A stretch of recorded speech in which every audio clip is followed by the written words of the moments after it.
Donc, Angleterre. bienvenue sur ce webinaire, débunker les mythes de l'alimentation healthy, l'alimentation saine, et en particulier, on va avoir un focus sur la santé mentale, parce que bien entendu, il y a pléthore de sujets possibles avec l'alimentation. Donc, on cantonne un petit peu sur ce sujet-là, qui était à la demande de Marine à l'origine, puisque elle a constaté pas mal de choses avec ses patients, et donc du coup, c'était à sa demande de clarifier un petit peu tout ça avec un webinaire pour expliquer d'où peuvent venir potentiellement les causes possibles de l'anxiété, de la dépression, ce genre de choses dans l'alimentation. Pas forcément que dans le vécu, dans le psychique, mais aussi vraiment enraciné au niveau de l'alimentation et des habitudes alimentaires. Donc, je ne peux qu'être d'accord avec ce sujet parce que moi, de mon côté aussi, bien entendu, je vois ça. Je ne suis pas dans le domaine de la psychologie, c'est pour ça que Marine et moi, on se complète énormément. Moi, je m'occupe du corps, Marine de l'esprit, et on en arrive à des points de convergence sur ce type de sujet, des observations qu'on a mutuellement sur nos patients. Il y a toujours les mêmes choses qui reviennent. Donc, toi, Marine, tu me disais, alors, si je passe, ouais. On va parler après de ce slide. Tu me disais que tu voyais pas mal de SPM, d'anxiété, Ouais. tout ça. Ouais. Là, j'ai partagé hier, là, tu vois, une de mes patientes qui avait des problèmes avec des troubles du cycle. Mm. Et donc, moi, et c'est aussi pour ça que je te demandais de faire le webinaire ce soir, Estelle, bah forcément, c'est pas mon travail, même si je suis super intéressée et que du coup, je commence à savoir des Des choses. choses quand même. Euh, Ouais, bon. du coup, je lui avais conseillé de passer un petit déjeuner avec plus de matières grasses et de protéines. Et je lui ai dit qu'à mon avis, ça allait vraiment jouer sur ses hormones et qu'il y avait des chances que ça aille mieux. Et en effet, du coup, elle m'avait écrit pour me dire que oui, juste ce changement-là, ça avait complètement régularisé ses cycles. Mm. Et c'est quelque chose que je vois très souvent. En fait, j'ai vraiment un profil de patient qui va avoir les mêmes types de symptômes et le même type d'alimentation. Ça va être du coup, ben, en général, des femmes très anxieuses qui vont pas forcément se rendre compte qu'elles sont anxieuses. Elles vont avoir l'impression d'être juste perfectionnistes ou un peu surmenées. Mais en réalité, tout ça, c'est de l'anxiété. On voit qu'elles sont tendues, etc. Qu'elles vont vite être déclenchées, vite stressées, qu'elles peuvent avoir du coup des sautes d'humeur dans la journée, elles peuvent avoir aussi évidemment des troubles du cycle, elles ont beaucoup des syndromes prémenstruels du coup en général. J'en ai celle qui avait carrément de l'anxiété généralisée, elle avait aussi un syndrome dysphorique prémenstruel qui s'est aussi résolu en changeant l'alimentation. Et du coup, c'est celle, donc, pour ceux qui ne me connaissent pas et qui viennent parce qu'ils ils suivent Estelle, moi, du coup, je suis thérapeute holistique. Ça veut dire que, ben, en gros, je fais le travail d'un psy, mais en prenant en compte aussi ce qui se passe dans notre corps et du coup, le microbiote, l'alimentation, les traumas, plein de choses comme ça. Donc, je demande toujours à mes patients ce qu'ils mangent, ce qu'ils évitent de manger, comment ils digèrent, etc. Et donc, ça va être des patientes qui, en général, vont être tendues, me dire pareil, avec cette espèce de fierté ou de culpabilité quand elles vont avouer qu'elles en mangent un peu trop. Des fois, c'est vrai, je mange de la viande. J'en ai une là qui est une de mes patientes en présentiel au Portugal qui me disait, bon, je mange des œufs, mais vraiment j'essaye de rester à 2 œufs par semaine. Elle avait l'impression qu'elle avait vraiment tort de faire ça. Elle avait appris que c'était les légumes et que les légumes qui devaient nous nourrir. Donc, du coup, elles ont tendance à éviter des repas, faire des petits repas pas très riches, et éviter les matières grasses, éviter les protéines animales en général. Elles vont du coup manger, elles vont dire qu'elles vont manger des légumineuses pour avoir du fer, elles vont faire des choses comme ça. Et du coup, elles vont se retrouver avec des profils où elles sont fatiguées, elles sont irritables, elles ont du coup des troubles du cycle, beaucoup d'anxiété, et elles font pas du tout le lien avec leur alimentation. Pour elles, ça n'a rien à voir, c'est vraiment quelque chose à part. Mm. J'en vois aussi, malheureusement. Mm. Alors, je vous ai mis deux exemples de menus. Et ce que je vais vous demander, je vais rien commenter du tout, puisqu'il y aura exactement la même slide à la fin de la présentation. Je vais vous demander quel est pour vous le menu le plus sain. Donc, vous mettez menu 1 ou menu 2. Vous gardez un peu en tête. Moi, je dis rien du tout, hein.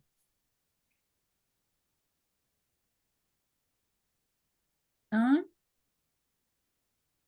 OK? Le matin ou le soir. Que ce soit le midi, que ce soit au dîner, ou même au petit déjeuner, si vous Hélène me voulez. dit un aussi. OK. 2, OK. Les deux,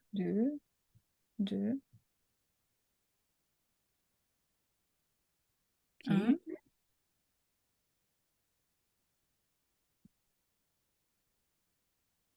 Les deux.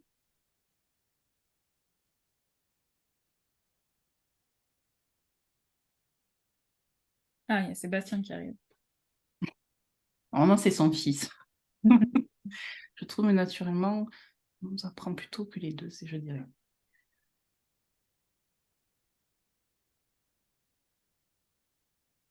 Ok.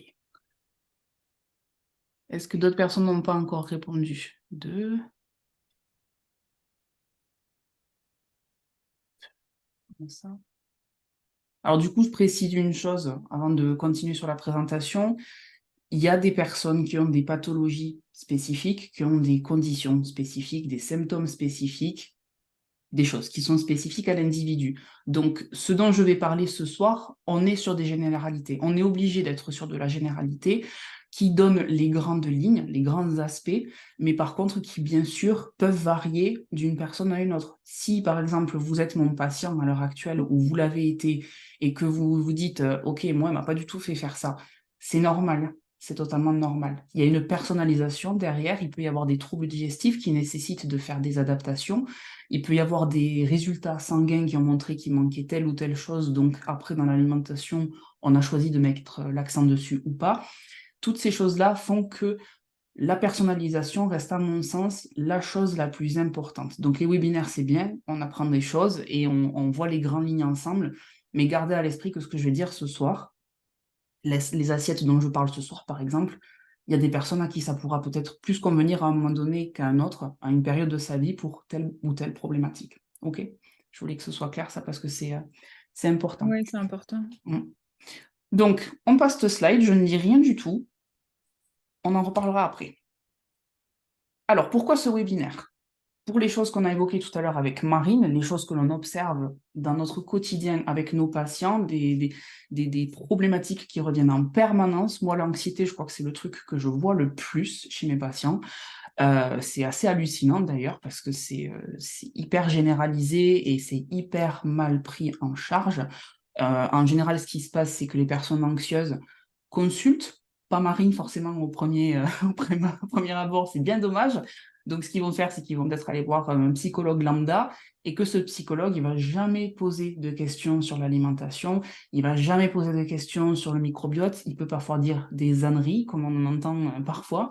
Enfin voilà, il n'y a jamais cet aspect-là qui est regardé et pourtant, vraiment, l'anxiété peut venir d'une mauvaise nutrition qui n'est pas du tout adaptée à la physiologie humaine.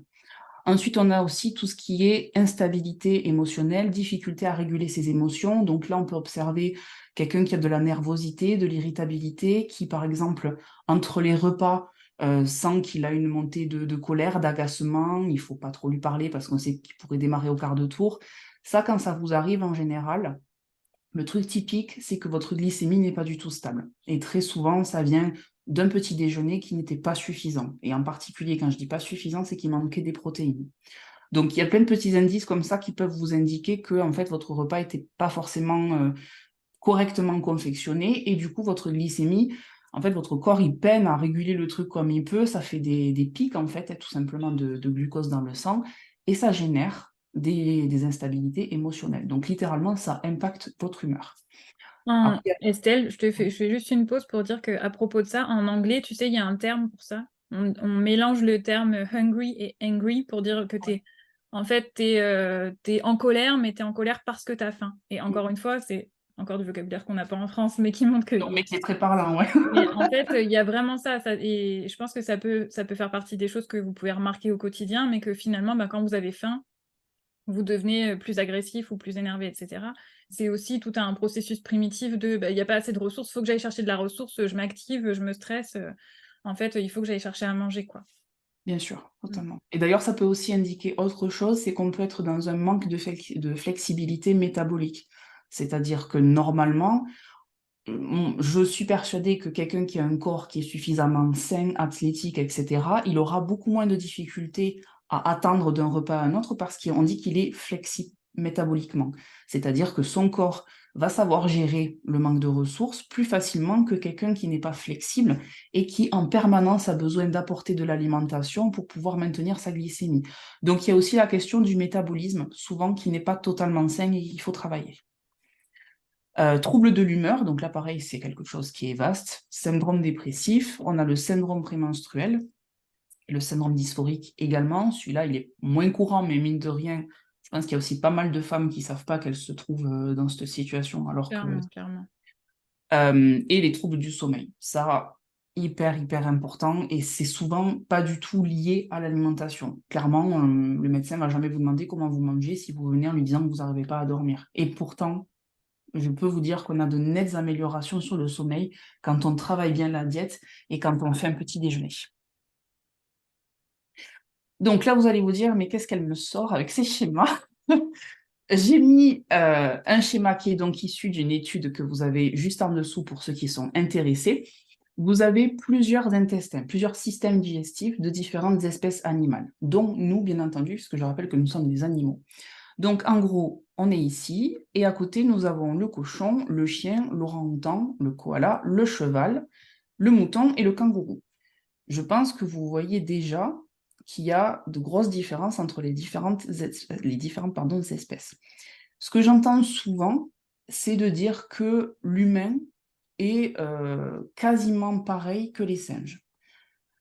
Non, pas du tout, en fait. Au niveau génétique, c'est une chose.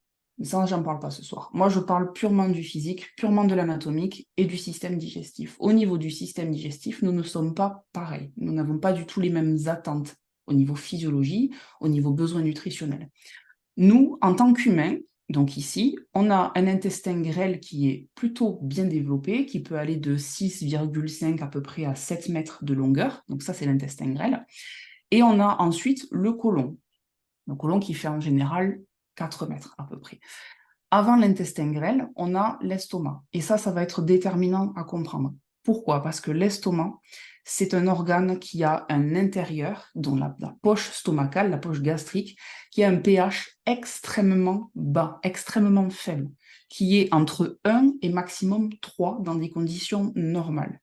Ce qui signifie qu'il est très acide, et donc quand les aliments passent au niveau de l'estomac, quand ils passent vraiment par l'estomac après les avoir mâchés et avalés, il va y avoir une imprégnation des aliments, de toute cette acidité, de l'acide gastrique, et après, ça va descendre pour passer au niveau de l'intestin grêle. Voilà, ça suit ce chemin-là.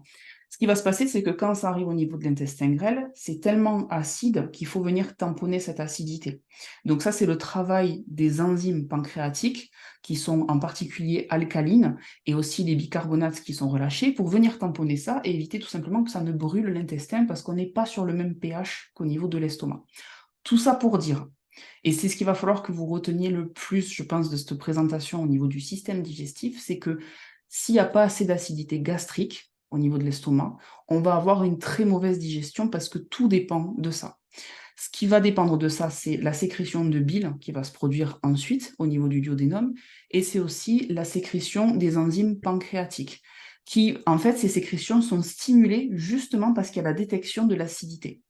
Donc, pour les personnes qui sont en situation, par exemple, d'hypochloridrie, et malheureusement, il y en a de plus en plus, et le comble dans tout ça, c'est que par-dessus, on leur remet des IPP, des inhibiteurs de la pompe à protons, malheureusement, des antiacides, on vient vraiment diminuer l'acidité, ce qui fait qu'on se retrouve très souvent, et moi je l'ai vu énormément en consultation, des personnes qui ont eu parce qu'on a arrêté cette acidité gastrique. Donc, en tant qu'humains, nous sommes des animaux dont la digestion dépend énormément de l'acidité de l'estomac. Okay. Ensuite, on a l'intestin grêle. Donc, lui, le rôle, ça va être d'absorber les nutriments qui auront été au préalable coupés, des aliments qu'on a mangés. On absorbe ça au niveau de l'intestin grêle, ça passe dans la circulation sanguine ou ça va jusqu'au foie, peu importe selon le nutriment, et c'est distribué. Après, il reste des choses quand même. On n'a pas tout absorbé. Ça va passer donc par le côlon. Et au niveau du côlon, on a la majorité, la très très grande majorité de notre microbiote intestinal. Donc ici, ça va être tout ce qui est fibres qu'on a mangé, qui ne vont pas du tout être absorbées puisqu'on n'est pas équipé enzymatiquement, on n'est pas des animaux équipés pour digérer les fibres, donc elles vont rester au niveau du côlon et elles vont venir nourrir notre flore microbienne qui va par derrière synthétiser ce qu'on appelle des acides gras à chaîne courte et ils ont des bénéfices pour notre santé. Je m'étends pas trop là-dessus parce que c'est pas le sujet de ce soir, mais il faudra retenir quand même que pour la santé mentale, la santé du côlon et les fibres restent importantes. Mais par contre, il va falloir l'adapter en fonction des personnes. Si on regarde par exemple le mouton, il a un très très gros intestin grêle, très long, Et après, c'est un petit peu plus complexe. Donc, en gros, ça, c'est des animaux qui sont herbivores. Ils sont équipés pour digérer tout ce qui est herbe, tout ce qui est plantation, plantes, etc. D'accord? Nous, on n'est pas autant équipés qu'eux, et globalement, même que les chimpanzés, les orang-outans, ce que vous voulez, les singes globalement, on n'est pas équipés pour gérer tous ces végétaux, en fait. Donc, quand on vous dit il faut manger plein de fruits, plein de légumes, se gaver de fibres parce que plus de fibres, c'est toujours mieux pour la santé. Non, c'est pas vrai. C'est pas vrai. Il y a quand même une certaine quantité que l'on peut tolérer et qui va être bonne pour notre santé. Au-delà d'un certain seuil, c'est de l'exagération et ça devient nocif. Vous allez être ballonné, vous pouvez être constipé, ça peut être irritant, c'est pas agréable. Et à titre personnel, j'ai eu ce genre de problématique puisque j'ai entendu aussi ce discours où on me disait qu'il fallait me gaver de fibres. Et en plus de ça, comme j'étais à tendance constipée, on me disait qu'il fallait que je mange toujours plus de fibres pour arriver à 50 grammes par jour. J'ai jamais autant souffert de ma digestion qu'à cette période-là où j'écoutais ces conseils un peu random là, donnés dans tous les sens. Il n'y a que quand j'ai commencé à étudier le système digestif que je me suis rendu compte qu'on n'était pas adapté pour en manger autant. Alors après, il faut savoir aussi qu'il y a une évolution qui s'est opérée de notre corps et de notre système digestif. C'est-à-dire que ça fait des millénaires qu'on est sur Terre. Bien entendu, il y a eu des adaptations en fonction de comment on a vécu, de ce qu'on a mangé, etc. Il se trouve qu'on est les seuls animaux à cuire ce que l'on mange, à cuisiner ce que l'on mange, à tel point que dans la recherche, on nous qualifie de cuisinivores, que j'ai noté ici. Donc ça veut dire quoi? Ça veut dire que en gros, comme on cuisine ce que l'on mange, on le fait chauffer, on peut aussi parfois le mixer, on peut le moudre, il y a plein de préparations que l'on fait en tant qu'être humain. Ça prédigère ce que l'on mange, il y a une prédigestion, les choses ont été cassées. Donc en fait, quand on le mange, le travail est un peu allégé, même carrément allégé pour notre système digestif. Donc on est des animaux dont le corps s'est adapté parce qu'on a cuisiné notre alimentation. Ce qui explique qu'on ait un système digestif maintenant qui est comme ça, qui a évolué, et que du coup, il faut rester sur cette adaptation. On risque sinon d'avoir des désagréments digestifs. Et ce qui est important aussi à comprendre avec le côté digestif, et pourquoi je vous en parle aussi, c'est parce que mine de rien, si votre digestion ne fonctionne pas correctement, si votre intestin est dans un état d'inflammation, de lésion, ce genre de choses, vous allez mal absorber ce que vous mangez et potentiellement ça génère des carences. Par exemple, ça peut être du fer, du zinc, certaines vitamines. Et aussi le fait du coup d'avoir cette impossibilité à absorber les nutriments va faire que derrière, vous pouvez vous retrouver avec des symptômes relatifs à votre santé mentale. Si vous absorbez mal le fer, la B12, etc., ça va avoir des répercussions sur votre santé mentale puisque ce sont des micronutriments qui sont directement impliqués, par exemple, dans la synthèse des neurotransmetteurs, dans la dopamine, dans la sérotonine, etc. Donc parfois, juste parce qu'au niveau de l'intestin, c'est inflammé, on peut se retrouver avec ce genre de symptômes. Et Ouais. ouais, vas-y, si tu veux rebondir, ça me C'est permet de voir. intéressant ce que tu dis à propos du fait d'être cuisinivore, là. Parce que moi, j'ai vécu du coup en Ariège quelques années où là-bas, il y avait beaucoup de crudivores et frugivores. J'en ai tellement vu que je peux les reconnaître à leur physiologie, hein. C'est pour Et ça que t'as j'en vu, parle, j'ai pensé à toi. on en a vu un ici, là, je t'ai montré la dernière fois. Euh, ils sont super frileux, on voit qu'ils sont presque décharnés, quoi, très très maigres, surtout quand ça fait longtemps qu'ils ont ce régime-là.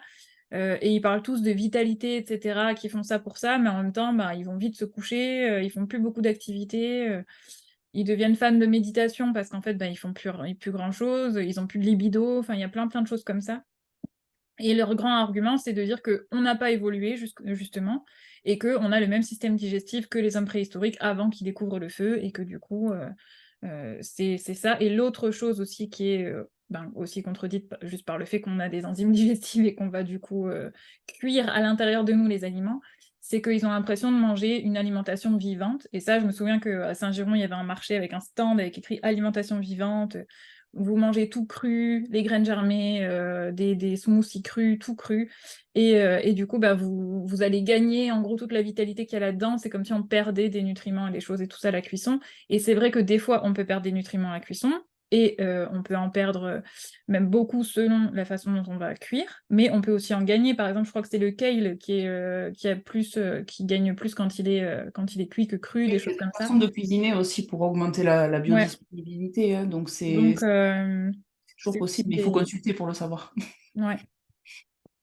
Après, il y a aussi, alors, la cuisson va augmenter pour certains aliments la biodisponibilité, et effectivement, la cuisson peut faire perdre certains micronutriments, ça c'est vrai, mais ce que oublient de dire souvent les personnes qui vantent l'alimentation crue, vivante, etc., c'est que parfois, ça peut être aussi l'inverse qui se produit, c'est-à-dire un aliment qui est cru sera, avec certains micronutriments dedans, peut être, avec ces micronutriments, moins bien biodisponible parce que c'est justement la cuisson qui permet justement de venir les rendre disponibles.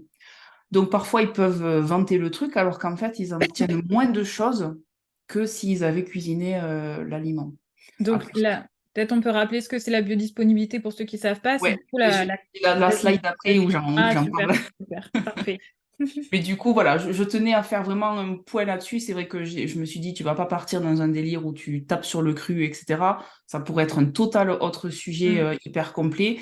Mais en gros, l'alimentation vivante, ça n'existe pas. C'est du dogmatisme. Scientifiquement, ça n'existe pas. Ce qu'on vous vend, c'est pour vous vendre des livres et des recettes miracles et une hygiène de vie, un idéal, mais très clairement, au niveau de la science, il n'y a rien qui vient soutenir ça. Donc c'est important parce qu'on est adapté plus pour l'alimentation cuite que crue. Ce qui ne veut pas dire que le cru n'a pas des effets, mais par contre, il faut l'adapter à la personne. C'est important. Certains pourront manger beaucoup de tomates, beaucoup de salades, voilà, ils vont jamais rien avoir au niveau digestif.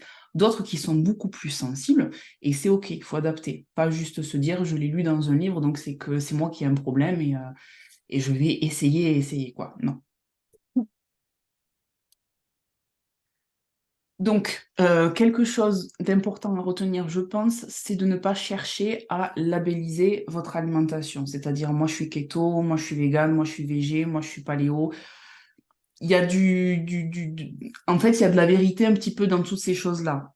Et le problème souvent de ces alimentations, et moi je défends l'alimentation paléo, l'alimentation cétogène, je veux dire, c'est des choses que j'ai pas pratiquées à titre personnel pour mes problèmes de santé, pour régler mon système digestif qui était complètement à la ramasse depuis des années. Donc, ces alimentations m'ont aidé, mais par contre, à l'heure actuelle, je n'y suis plus. J'aurais pu rester dessus, notamment sur le cétogène, mais on n'est pas obligé du tout.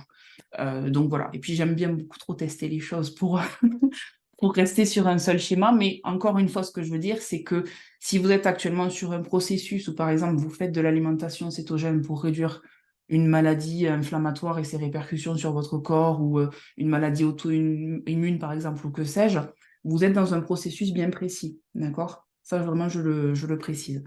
Pour l'heure, pour le reste, pour les personnes qui ne sont pas dans un processus précis, mais qui veulent juste apprendre à mieux manger, ne cherchez pas à labelliser votre alimentation. Cherchez par contre la densité nutritionnelle. Ça, c'est le plus important que vous devez retenir. Et aussi, on va parler de la notion de biodisponibilité. Donc, la densité nutritionnelle, ma propre définition, c'est d'obtenir le maximum de micronutriments, donc vitamines, minéraux, oligo-éléments, etc., avec des portions raisonnables. C'est-à-dire qu'on n'est pas obligé de manger 6 kilos d'un aliment pour espérer obtenir les 100 milligrammes de telle ou telle vitamine. Donc ça, c'est ce qu'on nomme la densité nutritionnelle. Et il n'y a pas 36 moyens, en fait, d'avoir une belle densité nutritionnelle dans l'assiette. On a des aliments qui sont extrêmement riches en nutriments et qui déjà, avec une portion tout à fait raisonnable dans l'assiette, apportent énormément de choses. Est-ce que vous savez desquels il s'agit? Est-ce que vous pouvez me le noter pour voir un petit peu où vous en êtes? On a eu une question sur les produits laitiers crus. J'ai dit qu'on en reparlerait après. Ouais, j'en reparlerai. Je vais le noter pour tout à l'heure. Alors, du coup, est-ce que quelqu'un sait me dire quels sont les aliments les plus riches en nutriments, qui contiennent le plus de choses? Mhm. Ok, Edouard, quelqu'un d'autre?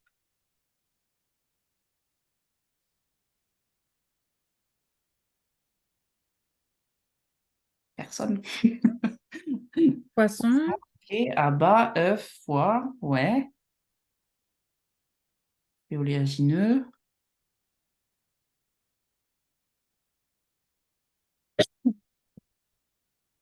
Rouge.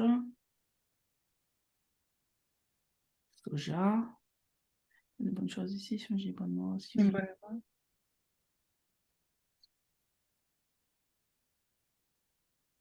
Ok, alors, plus personne. Petit poisson gras.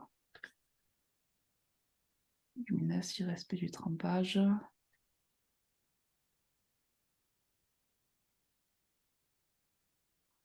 Légumes verts pour le B12.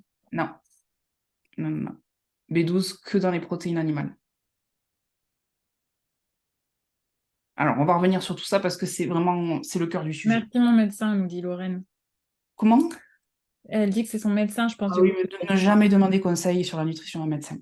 Il a fait tout au plus 4 heures de nutrition dans son cursus, donc c'est vraiment pas lui qui est le mieux placé pour répondre à ces questions. Donc, densité nutritionnelle. Il y en a plein qui ont répondu les bonnes réponses parce que soit je les ai en suivi, soit ils sont déjà pros, donc voilà. Les viandes, les poissons, les œufs, les produits laitiers, les protéines animales. Ok, donc déjà partant de là, quelqu'un qui essaie d'aller vers une alimentation végétarienne voire végane, il va se retrouver avec des carences, qu'on le veuille ou non, que ça arrive au bout de 2 ans ou au bout de 6 ans, mais j'ai vu des gens dans des états pas possibles et donc ça me fait beaucoup trop mal au cœur pour qu'on n'en parle pas ce soir. Il y a vraiment l'idée de prévenir plutôt que guérir parce que j'ai vraiment vu des cas catastrophiques. Donc, les protéines animales, c'est ce qui va apporter le plus de densité nutritionnelle. On a en particulier les abats. Donc tout le monde n'aime pas les abats, mais je sais pourquoi, c'est parce que c'est plutôt culturel, puisque je n'ai jamais ce problème avec les personnes qui ne sont pas caucasiennes. Donc pour moi, c'est très très culturel. Dans, par exemple, le foie de veau, admettons, vous avez quasiment toutes les vitamines, à la fois les vitamines hydrosolubles et liposolubles. Donc déjà, au niveau vitamines, ça coche quasiment toutes les cases. Mais vous avez aussi la plupart des oligo-éléments. Donc, c'est juste énorme. Et quand je dis densité nutritionnelle, c'est-à-dire que pour une portion de foie raisonnable de 100 grammes, ce qui est vraiment pas énorme. Donc, pour moi, les abats sont tout en haut de la pyramide de la plus belle densité nutritionnelle. Après, on a bien entendu des répartitions différentes en fonction des abats. Si on prend par exemple les rognons, ils ont le plus haut taux, je crois, en sélénium, il me semble. Donc, par exemple, quelqu'un qui a un problème de thyroïde ou qui a un mauvais système antioxydant, ou voilà, peu importe que c'est, qui a besoin de sélénium, un petit coup de rognon de temps en temps, vous allez vite remonter votre sélénium. Idem pour le fer, idem pour le zinc. Moi, c'est ma première ligne de défense en suivi. Quand j'ai des carences sur une analyse de sang, la personne, la première chose à revoir, c'est son alimentation. C'est pas les compléments alimentaires. C'est qu'est-ce que tu pourrais manger là tout de suite sur ta semaine, environ 2-3 fois par semaine, pour venir combler ça sans qu'on ait besoin de passer par des pilules. Si après la personne n'a peut-être pas le goût pour cet aliment-là ou même le budget, même si clairement les abats c'est un truc hyper abordable, on peut partir sur des compléments alimentaires ou d'autres associations. Mais la première ligne de défense, c'est ça. Ensuite, donc, on a tout ce qui est viande rouge. Et là, enfin, globalement, toutes les protéines animales, les viandes. Là, ça fait très mal au cœur parce que c'est de plus en plus descendu à la télé. Donc, il y a toutes les notions d'écologie. Je ne vais pas rentrer sur ce débat d'écologie parce que ce n'est pas le thème de ce soir, mais méfiez-vous aussi de ce qu'on vous raconte par rapport à tout ça. Renseignez-vous sur l'agriculture régénérative, sur comment ça sauve les sols, en fait, au lieu de les détruire quand on le fait correctement. Ça, c'est très important que vous vous renseigniez parce que il y a quand même un sacré lavage de cerveau qui est effectué par certains qui ont des agendas, il faut le dire. Donc, tout ce qui est protéines, les poissons aussi. Par contre, les poissons vont venir compléter, je trouve, les viandes. Dans les poissons, on a tout ce qui est plutôt iode, sélénium, zinc, donc ça va être intéressant pour ça. Et souvent, ça se complète avec plus le fer de tout ce qui va être protéines animales.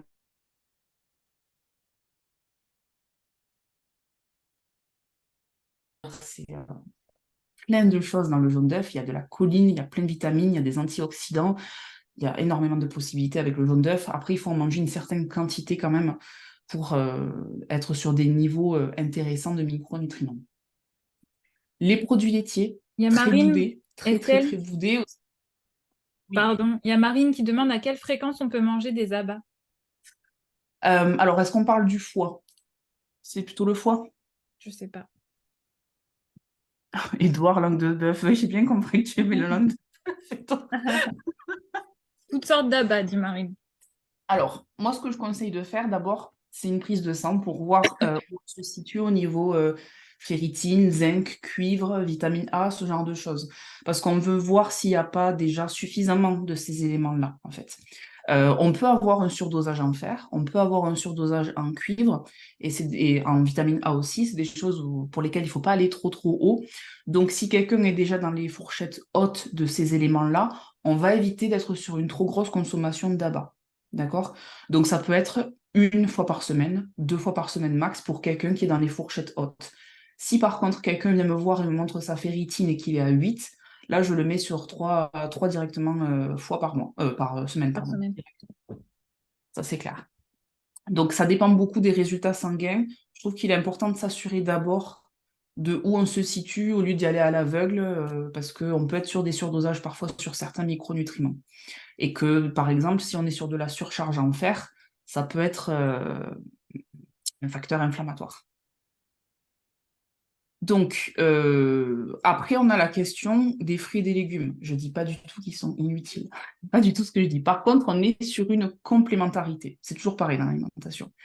Les fruits et les légumes, alors je vais commencer par les fruits. Les fruits, on a un bel apport en potassium, qui est un électrolyte, donc qui est quelque chose d'important pour le fonctionnement cellulaire, pour le fonctionnement du système nerveux, etc. etc.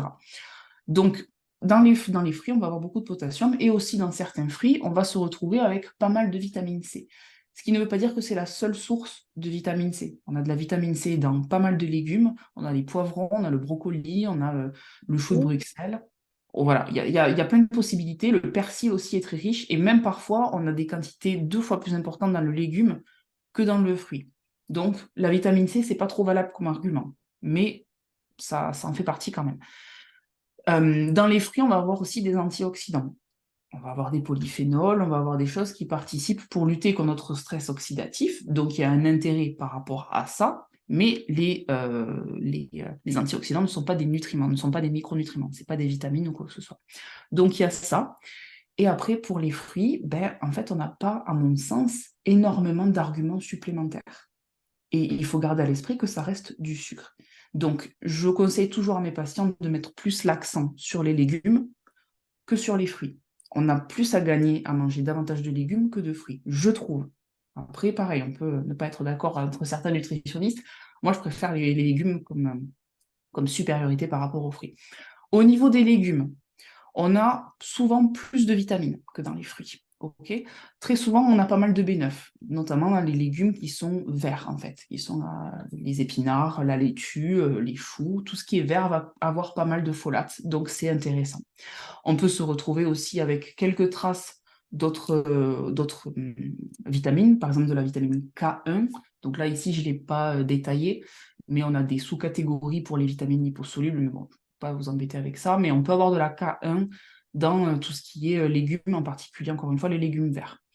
Donc, on a déjà un petit peu plus de choses dans les légumes. Et après, toujours pareil, la coloration des légumes, jaune, orange, rouge, bleu, etc., ça aussi, ça apporte plein d'antioxydants qui sont différents. Parce qu'en fait, selon la couleur, on va avoir une famille différente d'antioxydants. Donc, toujours pareil, on cherche à varier le plus possible au niveau des couleurs. Ça, c'est un bon indicateur qu'on apporte plein de différents antioxydants et c'est un bon point. Après, on va aussi se retrouver avec des minéraux dans les légumes. Et là, pour le coup, on a aussi plus de choses que dans les fruits. On a du potassium, mais on peut aussi se retrouver avec un petit peu de fer, même si c'est du fer qui est non héminique, mais il y en a un petit peu, donc il sert, mine de rien, un petit peu à être nourri. On peut avoir du zinc, un peu de sélénium, du cuivre. Donc il y a quand même plus de choses déjà dans les légumes, donc il y a plus de densité nutritionnelle.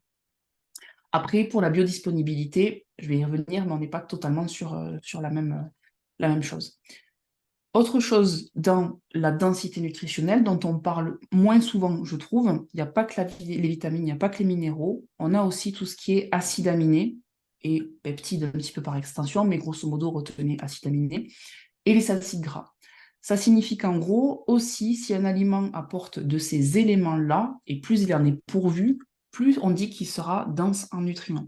Les acides aminés, c'est important. Et je vais pas trop en parler non plus ce soir parce que je trouve que c'est un méga sujet qui mériterait un webinaire à part entière.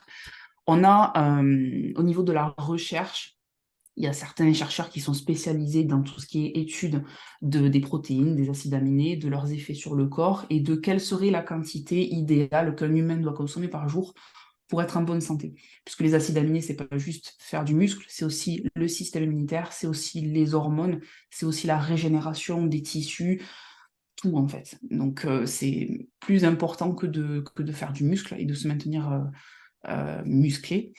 Donc il y a des personnes qui ont étudié ça, notamment le professeur Donald Lyman, qui ne vous dit sûrement rien et c'est bien normal, mais en gros, il a passé toute sa vie à étudier les acides aminés, il est très connu dans le domaine de la recherche, je crois qu'il est professeur émérite à l'université de l'Illinois, et donc lui, son truc, son dada, c'est l'étude des acides aminés.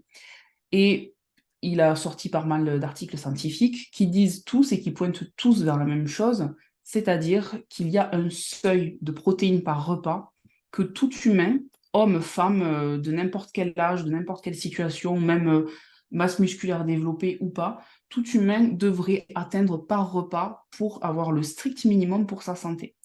Et c'est 30 grammes de protéines par repas. Quand je dis 30 grammes de protéines, c'est pas 30 grammes de poulet, c'est minimum 100, voire 120 grammes de poulet. Puisqu'on n'a pas 30 grammes de protéines, c'est pas équivalent au grammage de poulet. D'accord? Donc, vous avez à peu près entre 20 et 30, ça dépend les morceaux de viande, mais à peu près entre 20 et 30 grammes de protéines pour 100 grammes d'une viande. Donc ça, vous pouvez le vérifier par exemple sur la table SIQUAL de l'ANSES, qui est la table officielle en France pour la composition nutritionnelle des aliments. Donc vous pouvez aller sur le site, vous tapez l'aliment, et vous regardez pour 100 grammes combien vous avez de protéines. Donc 30 par repas, y compris le petit déjeuner. Pas que le déjeuner, pas que le dîner. Ce qui signifie que très souvent, quand on creuse, on se rend compte qu'on en mange en fait pas assez par repas. Il y a beaucoup de personnes qui se retrouvent dans ce schéma-là.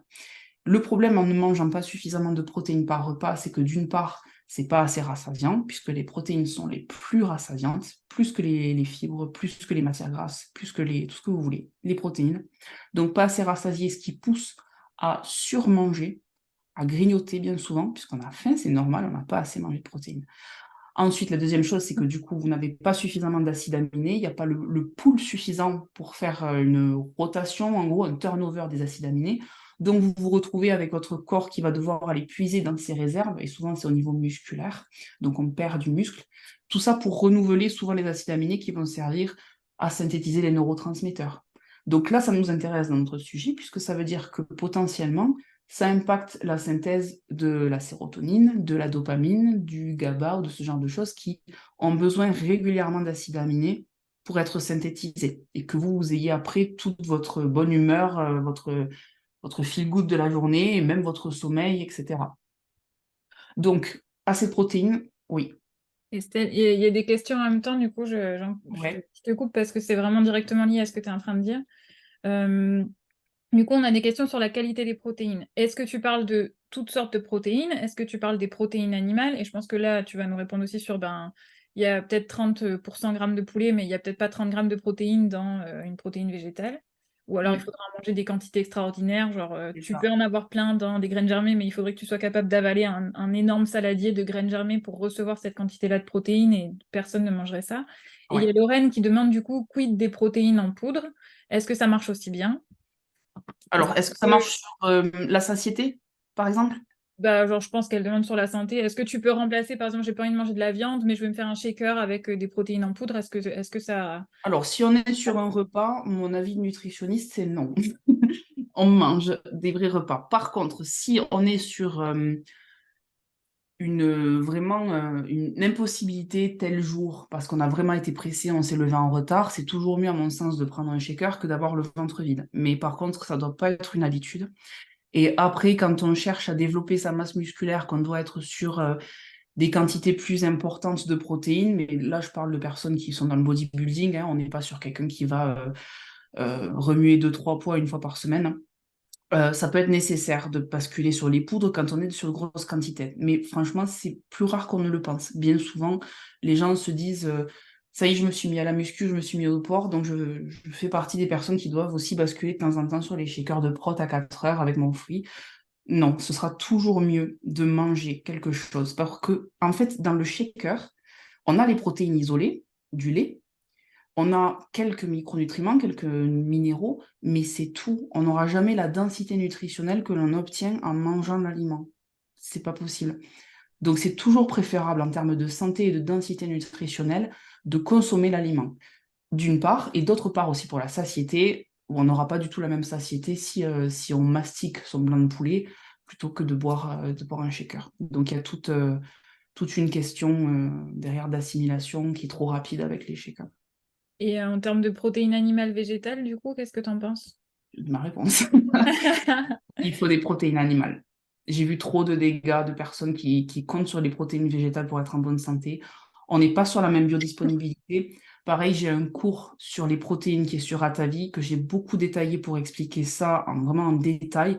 La question de la biodisponibilité, c'est quelque chose que l'on connaît depuis très longtemps au niveau de la recherche scientifique et de la science nutritionnelle, que nous, on apprend quand on fait nos études de diététique. On a comment dire, on a plein d'outils scientifiques qui nous permettent de mesurer l'efficacité des protéines que l'on mange. Systématiquement, on a une moins bonne efficacité des protéines végétales par rapport aux protéines animales. Donc, il y a une très large supériorité des protéines animales en termes d'absorption et d'effet sur la santé. Super, merci. Juste là, je reviens sur les acides aminés. Ceux que j'ai notés, taurine, carnitine, carnosine, créatine. Tout le monde s'attendrait peut-être à lire d'autres acides aminés un petit peu plus connus comme la leucine, etc. J'ai spécifiquement choisi de marquer ces acides aminés-là parce que ce sont ceux qui ne se retrouveront jamais dans les protéines végétales. C'est-à-dire que les personnes qui sont véganes ne pourront jamais obtenir ces acides aminés-là. Ils n'existent pas dans le domaine végétal. Donc, normalement, c'est des acides aminés que on est capable de synthétiser nous-mêmes dans une certaine quantité, mais le corps n'est pas fait pour en permanence faire tout lui-même. Il faut qu'il y ait un certain apport alimentaire. Dans le cadre des alimentations végé, voire véganes, on n'a pas ces éléments-là. Donc, il y a un problème. Et en particulier la taurine, parce que la taurine a un effet hyper important sur les fonctions cognitives, sur la santé cérébrale. Il n'y a pas que la B12. En fait, c'est parce que ce qui fait mal au cœur souvent quand on parle des alimentations végé véganes, c'est de dire oui, mais on peut trouver des protéines ailleurs que dans la viande. Mais c'est pas qu'une question de protéines. Là, je parle que de micronutrition. Il y a plein de choses qui manquent. Et après, on a aussi au niveau des acides gras, EPA, DHA, donc on est sur les oméga 3 qui sont animaux, qui sont ceux que l'on utilise en tant qu'être humain. On utilise très mal les oméga 3 végétaux. Normalement, il faudrait le convertir pour qu'on puisse les utiliser sous leur forme animale. Et nous, on est de piètres convertisseurs. Donc, ça veut dire que si on ne les apporte pas par l'alimentation, avec des poissons gras, par exemple, ou du jaune d'œuf, ce genre de choses, on est déficitaire en oméga 3. Est-ce qu'il y a des questions sur ce slide? Parce que je sais que ça fait beaucoup d'infos et que ça peut vous perturber par rapport à tout ce que vous pouvez entendre de la part de médecins parfois. Donc, n'hésitez pas, si vous voulez poser une question en particulier sur la micronutrition, allez-y, hein. Ça me fait penser à, tu sais, la famille qui habite pas très loin de chez moi, là, qui est très, très, très, très végane, au point que ce soit carrément leur business, et qui, du coup, ont, et je pense que c'est important de le dire aussi, il y a votre alimentation à vous, mais il y a aussi vos enfants. Là, pour le coup, ils ont des enfants aussi. Et en fait, ils sont venus me voir parce que ben, la mère, elle vient me voir parce qu'elle est anxieuse. Mais alors, elle dit que c'est pas qu'elle est anxieuse, mais c'est juste qu'elle est tout le temps super stressée, qu'elle est tout le temps surmenée, qu'elle est tout le temps débordée partout. Mais c'est pas de l'anxiété parce que c'est sûr, son régime, il lui donne tout ce dont elle a besoin pour être parfaitement en forme. Mais dès qu'on la voit, elle est quand même un peu comme ça. Et ses enfants, ils vont vraiment pas bien. Je pense que c'est important de le dire. Bon, ils sont très maigres, mais aussi, elle a un enfant qui a des énormes problèmes d'anxiété, qui est vraiment à chaque instant au bord de s'effondrer et de pleurer, alors qu'il a quand même 11 ans, donc on s'attendrait à ce qu'il puisse un peu plus gérer ses émotions, mais en fait, il réagit comme un bambin. Elle a une autre fille qui peut jamais participer aux activités parce qu'elle est toujours trop fatiguée. Donc elle doit avoir 8-9 ans. Elle peut jamais venir aux anniversaires, elle est trop fatiguée. Elle est venue une fois, elle bougeait plus, quoi. Elle était comme ça. Elle n'arrivait pas à participer au jeu qu'on avait mis en place parce que, bah voilà, cognitivement, ça allait trop vite pour elle. Il fallait qu'elle processe chaque info. Et elle a pas de déficience intellectuelle, hein. C'est juste qu'il lui faut énormément de temps réussir à percuter tout ce qui est en train de se passer, ça va trop vite, de toute façon elle est fatiguée, elle a pas l'énergie, et du coup, donc moi évidemment la 1re question que j'ai posée, quand, elle m'a demandé de m'occuper de ses enfants et d'elle, c'est: «Ben, faites une prise de sang et dites-moi un peu où vous en êtes par rapport à votre alimentation». Elle m'a dit: «Non mais nous, on est véganes depuis toujours et on prend de la vitamine B12 en complément, donc c'est bon». Mmh. Donc selon elle, ben, vu tout ce qui pouvait lui manquer, c'était la B12, elle a un complément de B12, tout va bien. Et en fait, on voit bien que non, et ça, elle me fait aussi penser à ce que tu as dit tout à l'heure sur les fibres. Elle fait des posts et tout ça sur Instagram pour dire, «On mange jamais assez de légumes, il faut toujours en manger plus», et en fait, en l'occurrence, quand on voit ses enfants, ils sont constamment en train de manger et constamment en train de demander de la nourriture et ils ne mangent que des crudités.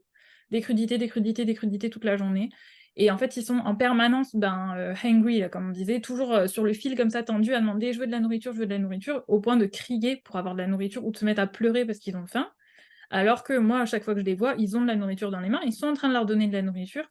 Mais je pense qu'en termes de densité nutritionnelle, ben, juste des crudités tout le temps et penser qu'il suffit de rajouter, rajouter, rajouter plus de légumes pour que ça aille, ben, on voit bien que ça va Bien pas du sûr. tout. Et ça, c'est quelque chose que j'ai vu sur cette famille, mais que j'ai aussi beaucoup vu en Ariège, avec des familles qui avaient des enfants qui étaient véganes, très végétariens et compagnie, ou pire, frugivores, crudivores, et cetera, où là, ça peut être vraiment dramatique.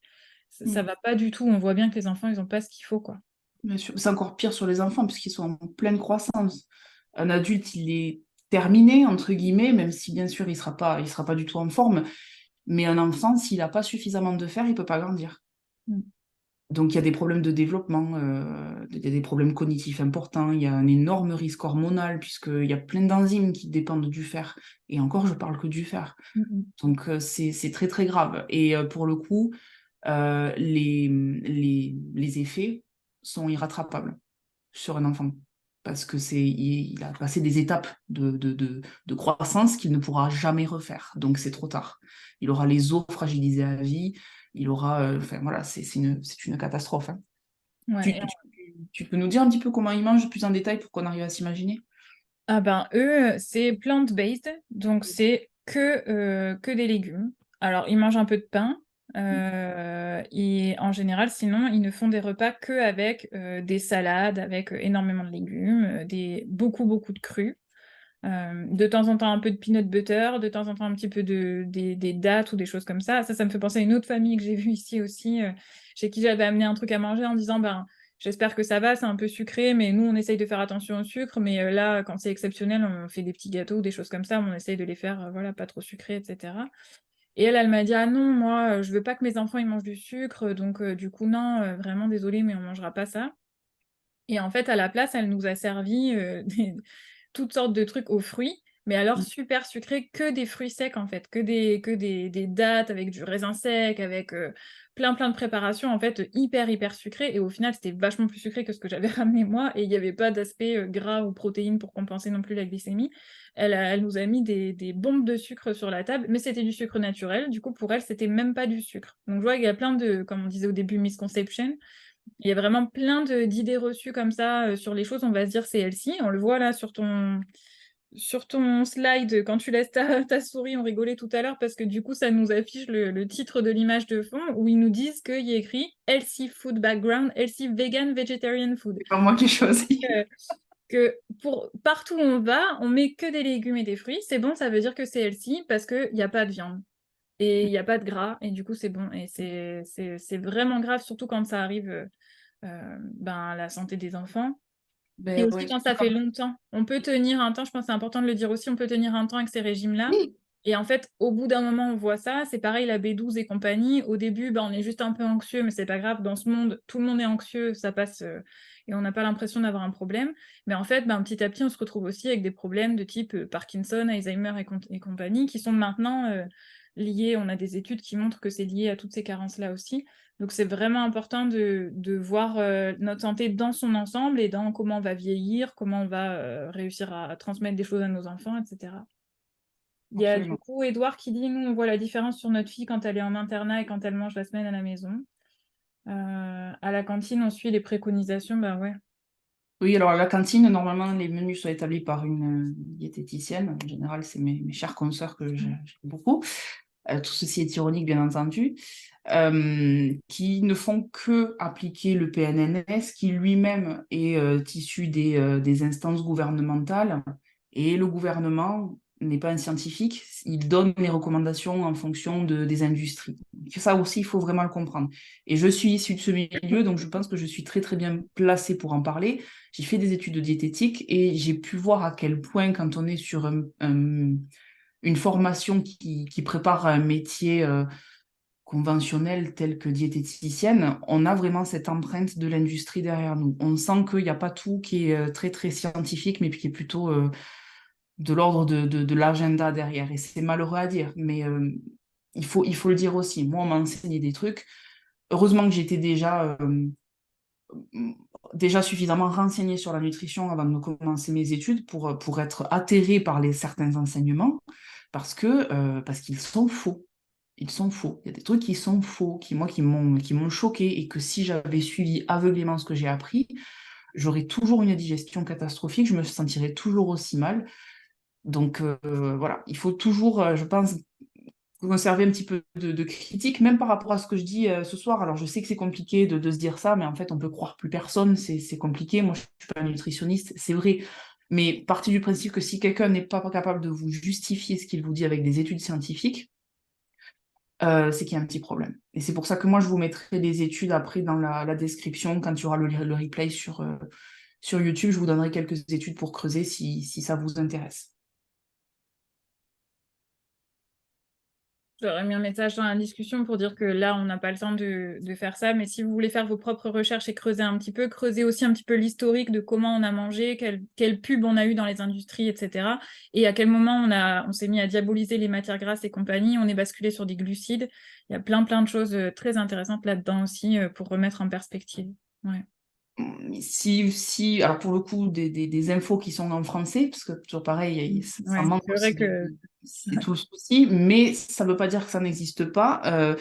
Il y a le côté, les industries qui poussent pour vous vendre toujours plus de choses qui ne vous sont pas adaptées pour votre santé.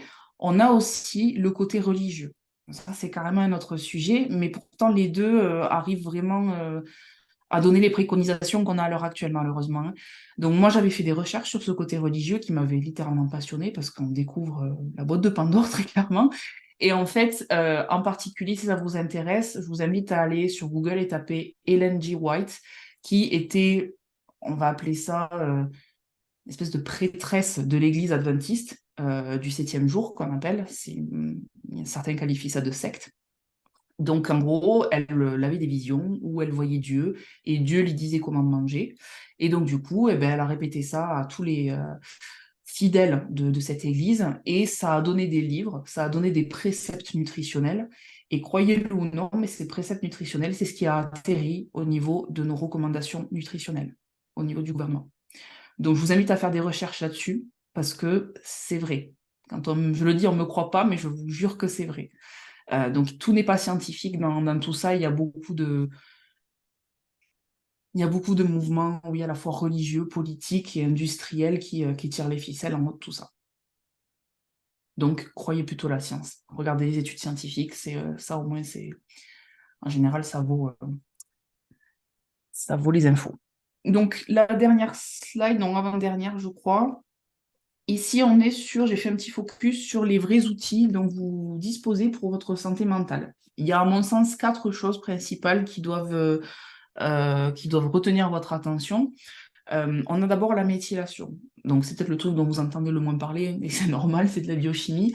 En gros, la méthylation, c'est des processus biochimiques dans votre corps qui vont faire plein de choses, mais en particulier qui participent à la synthèse de vos neurotransmetteurs. Donc, par exemple, la sérotonine, la dopamine, etc.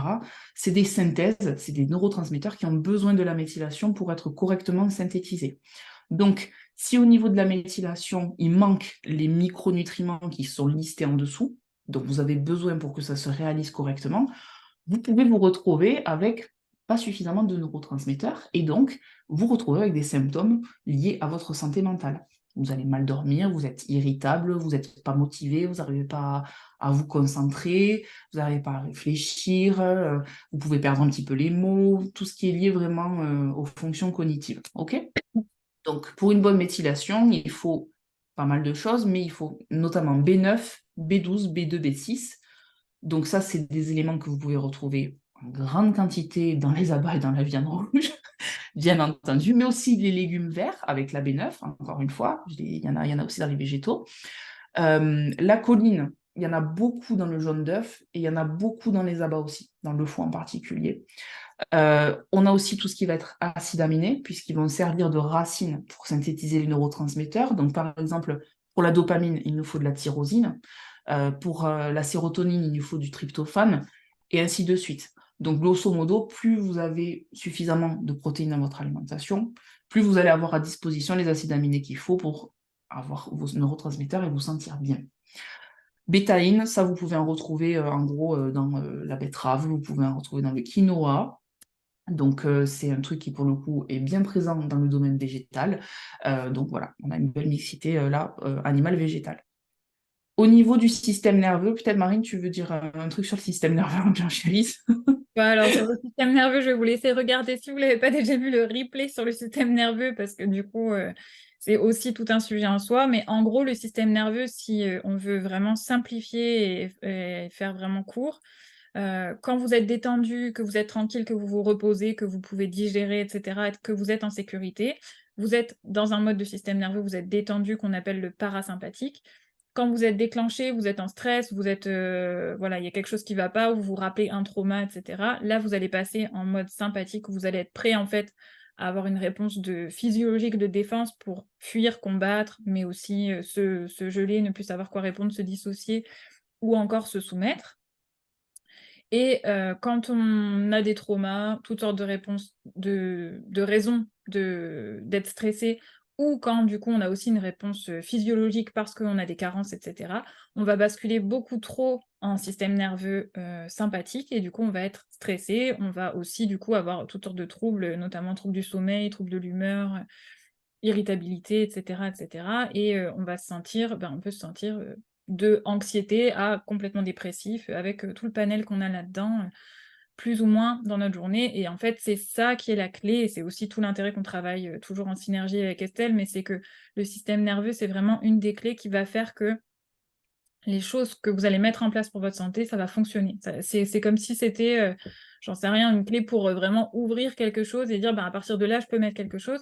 Donc, si vous mangez bien, si vous faites tout ce qu'il faut pour aller voir la lumière ou faire n'importe quoi, mais que vous le faites en étant stressé, que votre système nerveux, il est basculé sur la réponse de danger, en fait, ça ne va pas pouvoir déclencher tous les processus qui sont censés donner tous les bénéfices que vous attendez de ces techniques ou de cette alimentation. Donc c'est vraiment intéressant de le voir ensemble et de pouvoir faire ça.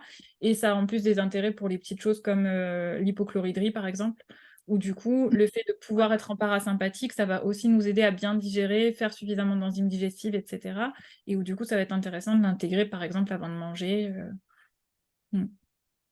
C'est pareil pour, je précise, même si encore une fois, c'est pas le sujet, mais tout ce qui est détox en étant dans un état de stress, donc sur une dominante sympathique, on ne se détoxifie pas correctement. C'est pour ça que les personnes qui sont anxieuses et stressées ou qui vivent des choses difficiles, peu importe, il y a toujours quelque chose malheureusement qui va se présenter au cours de la vie, ça peut vraiment affaiblir le corps à un instant T dans tous ces processus d'élimination. Et c'est pour ça qu'on est vachement plus prompt dans ces périodes-là à tomber malade, à se détoxifier, que ce soit une mycotoxine, parasite, ce que l'on veut, ça va beaucoup plus facilement s'installer si on est dans un état de stress, en fait. Donc, encore une fois, tout l'intérêt de voir le psychique avec le corporel, mine de rien. Mhm. Donc, pour en revenir au purement nutritionnel du système nerveux, on a des choses hyper intéressantes parce qu'il y a un renouvellement de toutes les cellules. C'est pas j'ai grandi, je suis adulte et mon système nerveux il bougera plus jamais. Il y a des renouvellements cellulaires en permanence dans tous les tissus. Le système nerveux il fait pas exception. Donc, il y a des nutriments qui sont importants pour lui. Le cholestérol, mon cher et tendre cholestérol, que l'on que l'on Diabolique. lapide sur la place publique et qui pourtant est pour moi peut-être la molécule la plus sexy de la nutrition, franchement. Il est essentiel à n'importe quoi, le cholestérol. N'importe quelle cellule a besoin de cholestérol pour pouvoir fonctionner. Donc, partant de là, on ne peut pas le descendre comme on le fait à l'heure actuelle. Et être trop bas en cholestérol, c'est pire pour la santé qu'être trop haut. Trop haut, ça se règle. Et puis, il faut encore voir de quoi on parle concrètement quand on dit trop haut, parce que pour moi, 2 grammes, c'est pas trop haut. C'est même limite bas pour certains. Mais voilà, il vaut mieux vraiment ne pas aller trop bas parce que c'est très dangereux pour les hormones et pour plein d'autres choses. Donc, cholestérol, on mange du jaune d'œuf, on mange du fromage, on mange du beurre. La vitamine D, pareil, il y a les mêmes sources. Et la vitamine D, la principale source, c'est le soleil. On en a dans l'alimentation, bien sûr, mais dès que vous pouvez, comptez plutôt sur le soleil. Et vous fabriquez votre vitamine D grâce au cholestérol que vous avez à l'intérieur. Donc, tout ça est très, très lié. La choline, encore une fois. Donc, je rappelle, le jaune d'œuf et à bas, il y a pas mal de choline dedans. Les phospholipides, donc en gros, ça, c'est des acides gras qu'on va retrouver. Alors, c'est toute une famille qui a derrière les phospholipides, mais ça, c'est très important pour toutes les cellules nerveuses et aussi globalement toutes les cellules tout court, puisqu'ils constituent la membrane cellulaire. Donc, si vous voulez, en gros, sans phospholipides, la cellule, ce serait comme une espèce de polystyrène qui ne peut pas fonctionner correctement. Donc, les phospholipides, en gros, tout ce qui va vous apporter des matières grasses, il y a des phospholipides dedans. Les acides gras essentiels, donc ici j'entends en particulier les oméga 3. On a aussi toutes les vitamines B qui participent à la fonctionnalité du système nerveux. Elles sont très très importantes pour le système nerveux. Il n'y a pas que la B12, vraiment toutes les vitamines B. Et aussi par exemple la vitamine B1 en particulier, la thiamine, qui est vraiment très très importante pour la fonctionnalité du système nerveux. Et dernière chose, je fais un rappel sur les acides aminés pour les neurotransmetteurs. Parce que s'il n'y a pas d'acide aminé, on ne peut pas synthétiser des neurotransmetteurs, et donc encore une fois, ça impacte votre santé mentale. Microbiote, sinon on n'en a pas trop parlé ce soir, mais pareil, sinon, il pourrait faire beaucoup trop long, c'est pas possible. Mais le microbiote, bien entendu, est très très important pour votre santé mentale, et bien sûr qu'on le bosse avec l'alimentation, mais pas qu'avec les fibres. Et là, c'est le truc pareil où il ne faut pas non plus se jeter trop à corps perdu dans cette explication simpliste de je veux travailler mon microbiote, donc il faut que je mange des fibres. Le microbiote, il répond à plein de choses. Quand vous mangez de la viande, les acides aminés qu'il y a dedans, ils participent aussi à nourrir la flore intestinale. Pareil pour les acides gras. Il n'y a pas que les fibres qui atterrissent au niveau du côlon. Parce qu'en fait, quand on mange quelque chose, par exemple une viande, on ne va pas tout digérer à 100%. Le corps, il va prendre ce dont il a besoin. Il y a une limite de capacité digestive, en fait. Donc, il y aura toujours une certaine partie qui va arriver au niveau du côlon et qui va permettre de nourrir la flore. Et c'est bien parce qu'il n'y a pas que les fibres qui les nourrissent. Il y a certaines populations bactériennes qui adorent se nourrir des acides aminés, par exemple. Donc, ça fait partie aussi de la diversification microbienne que de consommer des protéines animales et pas que des fibres, en fait. Les oméga 3 aussi sont très importants pour le microbiote intestinal. Donc, à partir du moment où on n'a pas absorbé la totalité des oméga 3 qu'on a mangé, par exemple dans son poisson gras, il y en a aussi une partie qui va venir diversifier la flore microbienne. Le stress, donc ça, c'est pas ma partie, c'est plutôt celle de Marine, mais gardez à l'esprit que le stress peut vraiment en profondeur modifier votre microbiote intestinal. Donc, il n'y a pas que la nutrition aussi là-dedans, il y a ce que vous vivez au quotidien qui peut le modifier. Et d'ailleurs, c'est un truc que je vois hyper souvent dans le déclenchement des maladies auto-immunes. Sur une période difficile, un deuil, un burn-out, peu importe, et hop, paf, maladie auto-immune. Si tu veux dire un truc sur ça, Marine, d'ailleurs, hein, je sais que tu Oui, l'as. mais du coup, c'est tout l'intérêt de à la fois travailler éventuellement sur la root cause si vous avez vraiment des traumas, des choses qui vous bloquent davantage en mode stress, mais aussi d'intégrer simplement dans votre quotidien des techniques de régulation du système nerveux, en fait. Donc, on en parle encore une fois dans le replay, là, et évidemment, c'est ce que je fais comme travail avec mes patients. Mais du coup, de pouvoir le prendre en compte et de faire tout ça, c'est important. Et je pense que ça répète encore ce qu'on dit déjà, mais le fait de faire tout ce travail, et on le voit avec les malades chroniques qu'on a ensemble ou des gens qui ont des maladies comme ça, en fait, on ne peut pas distinguer l'un de l'autre parce que l'un permet l'autre et l'autre permet l'un à chaque fois. Il y a vraiment un cycle comme ça. Donc, c'est important de pouvoir traiter aussi les choses en nous qui nous font du mal, notamment tout ce qui va en fait nous couper de notre fidélité à nous-mêmes et qui va faire qu'on va avoir une vie où on va trop s'adapter à d'autres gens, à ce qu'on attend de nous, à ce qu'on a comme représentation, ou à des personnes qui attendent des choses de nous qui sont pas saines, ou des relations toxiques, ou des choses plus simples que ça qui vont générer du stress chronique, et de pouvoir intégrer des vrais outils. Et c'est pour ça que moi, ma façon de travailler, c'est toujours avec des exercices, des outils que vous faites à la maison au quotidien, etc., où vous pouvez vraiment apprendre à réguler votre système nerveux et à dire, ben, Le but, c'est pas de jamais être déclenché. Personne ne peut vivre une vie où il n'y a pas de stress et ça n'a même aucun intérêt, ce serait pas non plus bon pour la santé. On a besoin de pouvoir être stressé et de redescendre, en fait. Et toute la clé, c'est d'apprendre comment faire pour repérer quand je suis stressée. Comme je disais, j'ai plein de patientes avec de l'anxiété qui savent même pas que c'est de l'anxiété, qui pensent que c'est leur personnalité. Et ensuite, de savoir dire, ben oui, là, j'ai vécu quelque chose de vraiment difficile, mais je vais pouvoir me réguler, j'ai les outils, je sais comment retrouver ma sécurité et du coup, physiologiquement, être en sécurité et donc déclencher tous ces processus-là. Et je vais pouvoir avoir un bon rythme, en fait. Et l'histoire de notre corps, c'est vraiment qu'une histoire de rythme de toute façon, donc ça fait partie de ça aussi. Et je vais pouvoir du coup réussir à savoir comment me réguler, comment mettre mon corps en bonne santé, entre guillemets, dans les meilleures conditions. Donc c'est vraiment quelque chose qui est important à intégrer et qui n'est pas difficile du tout. Il n'y a pas d'exercice compliqué. Le tout, c'est d'apprendre à le faire et d'aller chercher un petit peu plus loin quand justement c'est difficile. Yes. Et pour en revenir aussi au microbiote intestinal, j'ai vu la question de... Je répondrai un petit peu sur la vitamine C, la vitamine D, pardon, la supplémentation. Là, pour l'heure, au niveau du microbiote, ce qu'il faut retenir, c'est que la vitamine D que l'on synthétise quand, par exemple, on va au soleil, elle a une forte capacité d'action sur la modulation du microbiote. Et inversement, notre microbiote est capable de synthétiser, enfin de nous aider à synthétiser de la vitamine D. Ça, pareil, autre sujet hyper important. Mais ce qu'il faut retenir, c'est quand vous allez au soleil, il y a une multitude de choses qui se produisent pour votre santé. Et on vous a vendu qu'il ne fallait pas y aller, ou alors sous 10 cm de SPF 50. Et on est tous carencés en vitamine D. Donc, il faut une exposition intelligente au soleil, bien entendu, mais à mon sens, où il n'y a pas de protection parce que c'est là où on n'a pas du tout les bénéfices. Vraiment, le soleil, c'est pas que la vitamine D. Vous avez, je vous jure, énormément de choses qui se produisent quand vous vous exposez au soleil. Donc, ça, c'est pour le microbiote.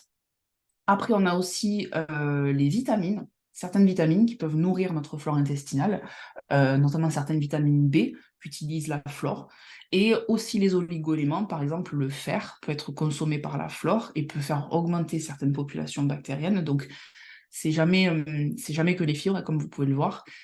Et voilà, j'ai parlé des acides aminés tout à l'heure, donc ça, c'est déjà fait. Et pour terminer, ben, on a la glycémie. Euh, hop, la glycémie. Donc là, mon meilleur conseil, et c'est ce que vous allez recevoir après par mail pour notre petit cadeau de webinaire, c'est la question du petit déjeuner. Pourquoi? Parce que à partir du moment où vous faites un bon petit déjeuner suffisamment riche en protéines, en matières grasses, non seulement ça a un effet sur la glycémie qui est immédiat, c'est-à-dire après le petit déjeuner dans la matinée, mais ça a un effet aussi sur les glycémies postprandial pour le reste de la journée. C'est-à-dire que le petit déjeuner a un effet stabilisateur sur votre glucose sanguin pour toute la journée, rien qu'en faisant un petit déjeuner avec assez de protéines.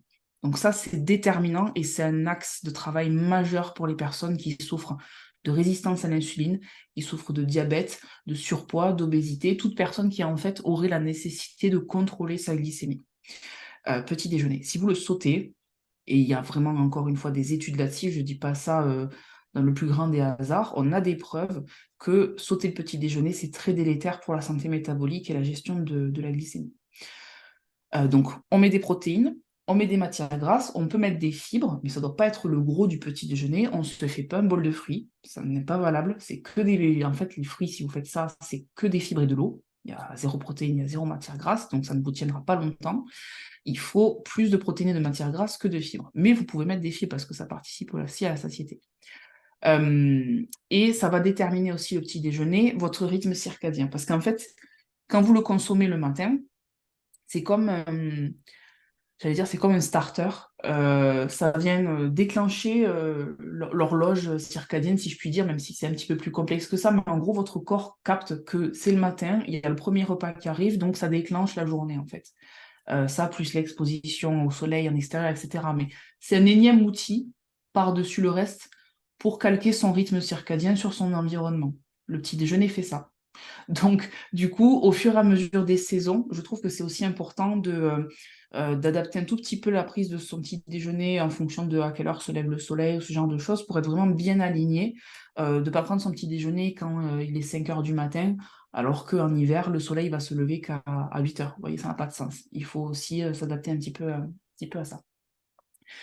Donc voilà, petit déjeuner, c'est le truc avec lequel je pense que je bataille le plus en consultation, parce que une femme sur deux ne prend pas de petit déjeuner. Les femmes ont très souvent tendance à le sauter pour l'influenceuse qu'elles suivent sur Instagram qui dit qu'elle ne prend pas son petit déjeuner parce que c'est la mode de ce docteur qui a écrit un livre sur le jeûne intermittent et qui a des résultats incroyables avec ses patientes. C'est des trucs glanés un petit peu à droite à gauche, mais rien de personnalisé. Et du coup, elles le mettent quand même en application pensant bien faire. Et métaboliquement, ça va pas. Ça va pas du tout. Donc, il faut vraiment un petit déjeuner. Je pense que ce sera Mm. le truc le plus répété. Moi, je l'ai fait hein, il y a quelques années, le jeûne intermittent. Et ça m'avait vraiment permis au début de perdre du poids. Et en fait, je me suis retrouvée à finalement presque en TCA, en gros, hein. Parce qu'en fait, il fallait toujours que j'augmente la fenêtre La où je durée. mangeais pas pour que ça marche. Et du coup, il fallait que je finisse par faire un repas par jour pour que je continue de perdre du poids, etc. Évidemment, tout en étant constamment wired sur à quelle heure je peux manger, quand est-ce que je peux manger, c'est quand que je peux manger, est-ce que je peux manger maintenant, est-ce que je peux attendre encore un petit peu. C'était super malsain. Je l'ai pas fait très longtemps, du coup. Mais, euh, mais en effet, ouais, c'est un truc qui ressort beaucoup, hein. En sachant que c'est pareil, les hommes et les femmes ne sont pas égaux du tout par rapport à tout ça, et que du coup, ben, il y a plein de choses qui marchent pour les hommes, qui marchent pas pour les femmes. C'est important aussi de se rendre compte que c'est pas pareil. Oui, et Mm. d'ailleurs, ça, tu fais bien de le préciser parce que c'est important de rappeler que la plupart des études réalisées sur les effets bénéfiques du jeûne intermittent, parce que on nie pas qu'il y a des effets bénéfiques comme l'autophagie, par exemple. Mhm. Ça, on l'a bien vu, ça a été démontré. Mais les échantillons, ce sont des hommes, c'est pas des femmes. Et nous, on a un système hormonal qui est vachement plus complexe et qui nécessite une prise alimentaire régulière et suffisante. Mhm. On a des hormones trop sensibles pour s'infliger ce genre de stress, en fait. Mhm. Les hommes le supportent largement mieux. Ouais. Ça me fait penser à, moi j'aime bien utiliser le cold plunge, du coup le plongeon en eau très froide pour le système nerveux, pour toutes sortes de bénéfices. Et il y a une étude qui a été faite sur l'intérêt du coup de ça pour perdre du poids. Tous les participants avaient perdu du poids en faisant du cold plunge, etc., sauf les femmes. Les femmes, elles avaient plongé dans l'eau froide autant que les hommes, elles avaient tout fait pareil. Elles avaient perdu aucun poids, alors que les hommes, oui. Donc on voit bien que entre ce qu'on entend et ce qu'il y a entre hommes et femmes, etc., nos corps ne fonctionnent pas du tout pareil, ils n'ont pas les mêmes priorités. Et nous, les femmes, ben, notre priorité, c'est quand même de garder le maximum d'énergie pour pouvoir nous reproduire et rebasculer de l'énergie à un bébé. Donc il y a plein de choses comme ça qui sont différentes et qu'il faut prendre en compte. Ouais. Il y a, je te dis les questions de ça. Il y a la question de est-ce qu'il faut prendre de la vitamine D en supplément? Et après, on a un petit témoignage de Marine sur le rythme circadien, si tu veux regarder dans le chat. Je te... Alors, déjà, donc pour la vitamine D en supplément, alors moi je conseille, même si c'est l'hiver, de continuer à aller en extérieur le plus possible parce que prendre sa vitamine D en gouttes ne mimera jamais le fait d'aller dehors, à la lumière naturelle, à prendre l'air frais, à s'oxygéner, etc. On peut pas remplacer ça, très clairement. Par contre, effectivement, il faut faire attention à son taux de vitamine D et bien entendu qu'on a moins d'ensoleillement et de virulence des rayons solaires en hiver. Ce qui ne veut pas dire que c'est impossible de synthétiser de la vitamine D en hiver. On en synthétise.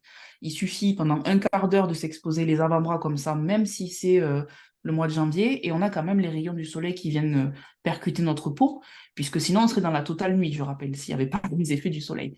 Donc les effets sont quand même là. Par contre, le rayonnement est moins important, donc il y a moins de synthèse. Normalement, ce qui se produit, c'est que en été, s'il y a eu une exposition suffisante, et quand je dis suffisante, c'est presque quotidienne, on a une suffisante synthèse de vitamine D qui va être stockée et que le corps va réutiliser en fait au compte-gouttes au niveau de la période hivernale.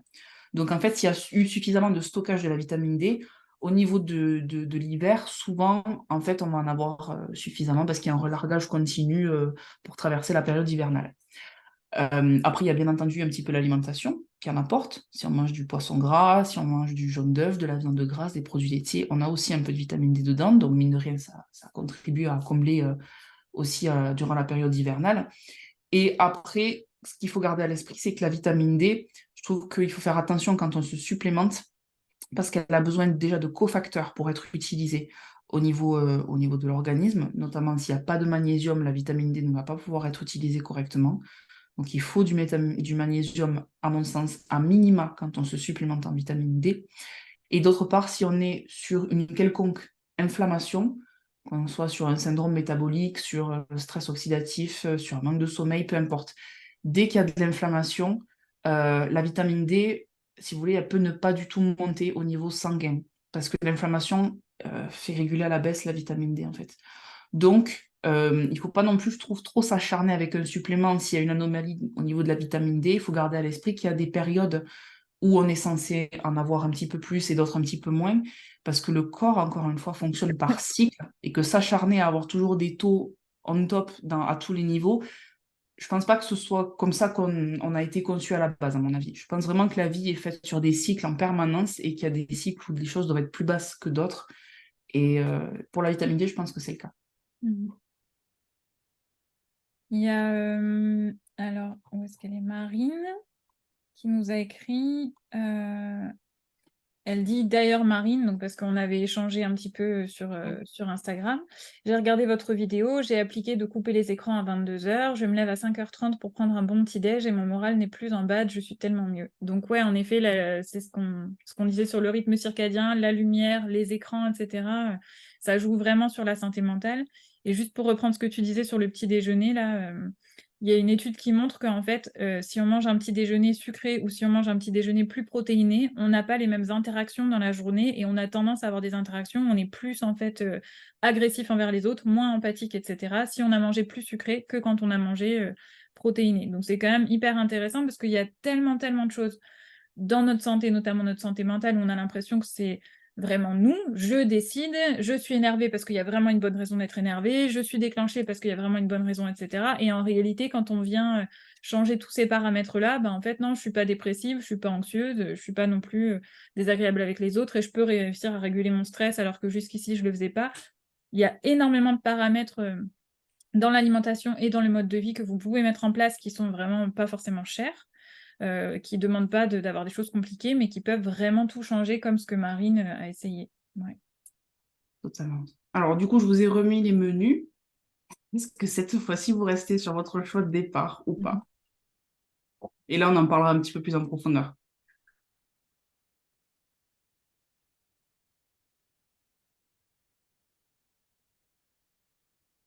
N'hésitez pas à nous marquer le numéro 1 ou 2. On va en discuter.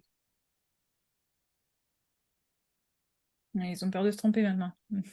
Mais non, je vais expliquer. Bon, si vous voulez, si vous n'osez pas, j'y vais, j'explique.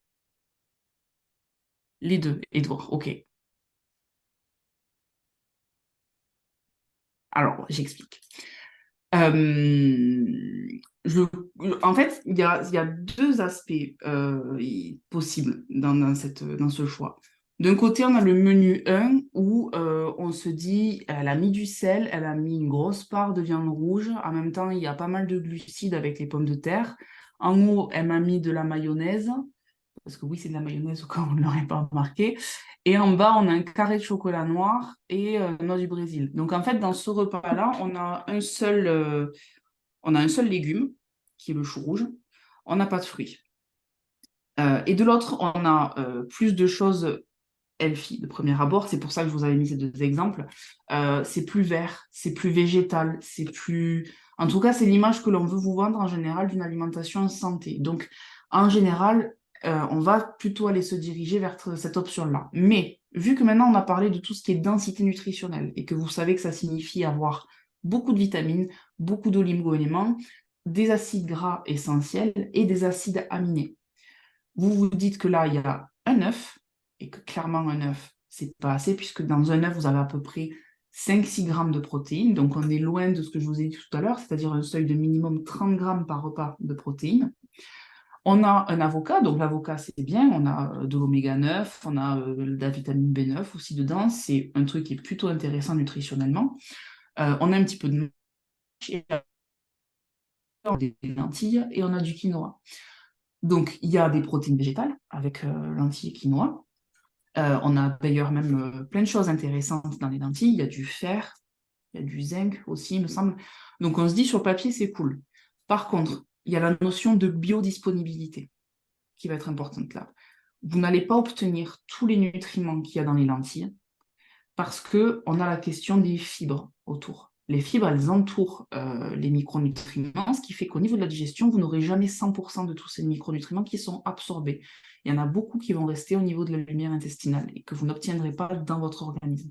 Donc, au niveau biodisponibilité, on n'est même pas sur du 90%, bien souvent, on est plus sur du 60%. Pour une viande, on est plus sur du 80%. Et le plus parfait dans tout ça, c'est l'œuf. On est quasiment à 100%. L'œuf, c'est à peu près une biodisponibilité de 98%. Donc, c'est le plus parfait, en fait. C'est pour ça que l'œuf, c'est la protéine de référence que l'on utilise dans le domaine de la nutrition pour comparer avec toutes les autres protéines animales. Quand on fait des études, la protéine animale de référence, c'est l'œuf. Donc, en fait, dans les deux, il y a du bon et du mauvais. Si je devais refaire une assiette parfaite, je prendrais la viande qui est à gauche, je mettrais l'avocat qui est à droite, avec éventuellement la mâche, pourquoi pas. Si vous avez de l'appétit, vous pouvez rajouter l'œuf, mais déjà avec la viande, je pense que ça va faire pas mal. Donc on va venir un petit peu fusionner tout ça. Pour le dessert, ça peut être totalement les fruits ou ça peut être le chocolat et les noix du Brésil, ça c'est pas un souci. Mais ce que je voulais vous dire, c'est qu'on peut faire quelque chose de parfait, que dans ces deux trucs, par contre, si vous deviez choisir, c'est plus là où il y a la viande, donc le menu 1, ok? Parce que vous avez la densité nutritionnelle que vous avez avec la viande, en fait, en mangeant la viande, que vous n'obtenez pas avec les légumineuses et le quinoa qui vous apporteront quelque chose, mais que vous ne serez pas en mesure de trop bien absorber derrière. Et puis après, ça fait quand même pas mal de végétaux, ça fait beaucoup de fibres. Entre les lentilles, le quinoa, la mâche, l'avocat, la tranche de pain complet et le mix de légumes le mix de fruits, pardon, à la fin, entre ananas, Françoise, je suis Françoise ce matin comme patiente, c'est pour ça. Framboise, myrtille, ananas, on est sur plein de sources de fibres. Ça fait trop, à mon sens, pour un repas. Ça fait beaucoup trop pour un intestin d'être humain qui peut pas recevoir autant de fibres. Surtout qu'en plus, en général, quelqu'un qui mange comme ça aura tendance à faire la même chose au repas suivant et au repas suivant. Donc, en fait, très facilement, on peut se retrouver là avec 40-50 grammes de fibres en une journée. Je trouve que c'est trop. Donc, il y a un risque de ballonnement, il y a un risque d'être constipé, surtout si on ne boit pas assez en parallèle. Ça fait beaucoup trop de choses. Et puis, clairement, pas assez de protéines. Un œuf, c'est pas du tout assez de protéines. Donc, le bon choix, c'était le menu 1, mais je peux comprendre pourquoi vous avez choisi le menu 2, parce que c'était fait exprès, c'était un peu pour vous piéger. Donc, voilà pour les explications. On peut passer aux questions, si Ouais. vous en reste, bien entendu.